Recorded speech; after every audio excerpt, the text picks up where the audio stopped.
No one looks at Saturn by accident. At the edge of the solar system, beyond familiar planets taught in school, there spins a colossal sphere wrapped in mist and something harder to name. An echo, a presence. Saturn doesn't feel like just another planet. It feels like a boundary. And boundaries are never neutral. What if Saturn isn't what we were told? What if it isn't merely a celestial body, but a structure, a prison not built to hold flesh, but to confine consciousness itself? Across centuries, culture separated by oceans and time pointed to the same symbol, the same god, the same force.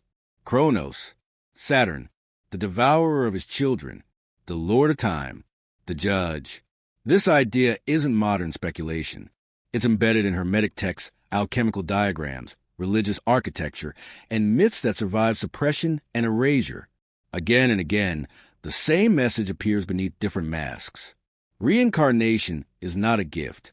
It's a sentence, a loop without memory, a wheel that spins endlessly, just like Saturn's rings. The ancients didn't fear Saturn by accident. They understood something about time that we've forgotten. To the Greeks, Saturn was Kronos, the titan who overthrew his father and then, terrified of being overthrown himself, swallowed his own children, not out of cruelty, but out of inevitability. Time consumes all things, even gods. This was never just a myth. Kronos symbolizes repetition, confinement, the endless recycling of existence. In esoteric traditions, Saturn is not the creator. It's the warden, the force that binds souls to karma, to samsara, to a system that endlessly resets itself while convincing you it's progress.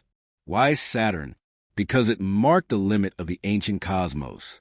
The farthest planet visible to the naked eye. Cold, slow, distant, taking nearly 30 years to complete a single orbit. In astrology, Saturn governs structure, law, consequence, and suffering. It doesn't reward growth. It enforces payment.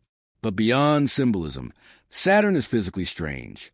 At its north pole exists a massive, perfectly geometric hexagon, a storm system unlike anything else in the solar system.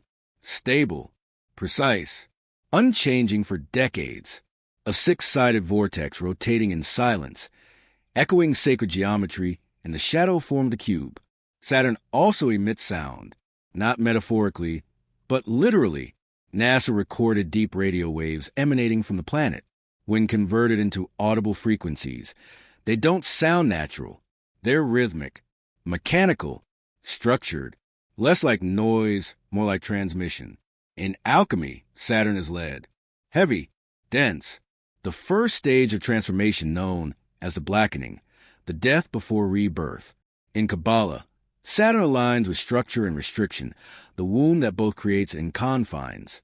In Gnostic texts, Saturn echoes in the figure of the demiurge, a false creator who builds a flawed material world and traps the soul inside it, a prison disguised as reality. Every layer points in the same direction.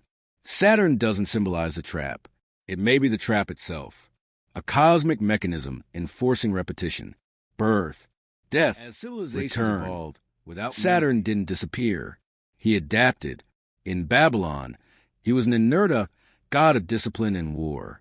In Egypt, his essence echoed through Osiris, judge of the dead. In Rome, Saturn presided over Saturnalia, a ritualized chaos where order was temporarily inverted, only to be restored stronger than before. Even rebellion followed Saturn's schedule. His archetype migrated into monotheism. In Judaism, Saturn governed Shabbat, the seventh day, a day of cessation, restriction, and discipline. In Islam, his geometry appears in the black cube of the Kaaba, circled endlessly by pilgrims, mirroring orbital motion itself. In Christianity, his signature remains in black robes worn by judges, priests, and scholars. Authority, law, hierarchy. Then there's the hexagon again. Saturn's six-sided storm mirrors a hexagram, the seal used for containment and binding in esoteric traditions. When rendered in 3 dimensions, it becomes the cube, a perfect shape, stable, sealed. In symbolic language, the cube represents limitation disguised as order.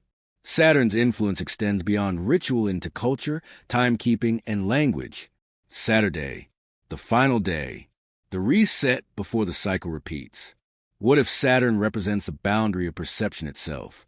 What if it isn't just holding space, but holding something in place? According to Gnostic cosmology, the material universe is not a divine gift. It's an enclosure.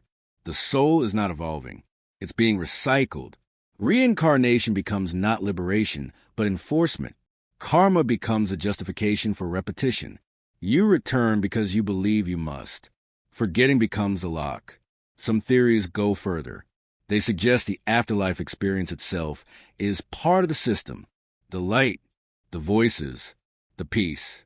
Not heaven, but a reset protocol. A carefully designed interface shown to a disoriented consciousness, guiding it back into the loop before it remembers it had a choice.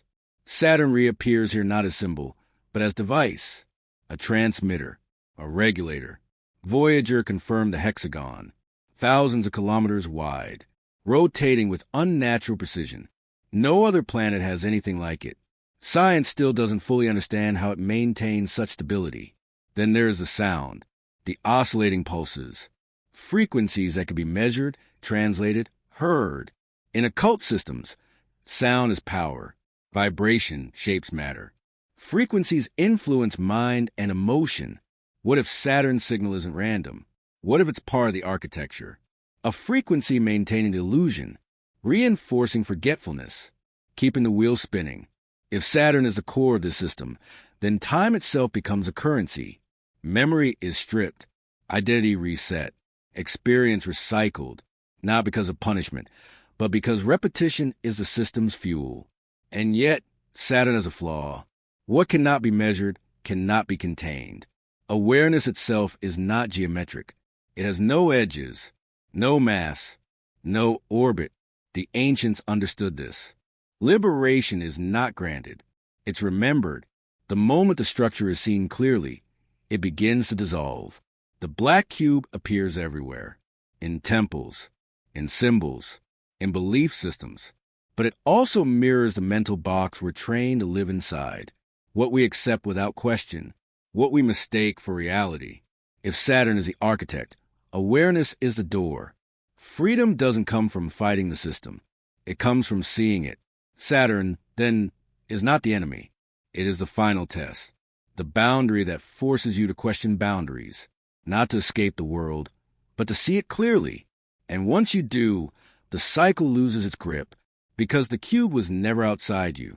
It was a question, and the answer has always been awareness itself.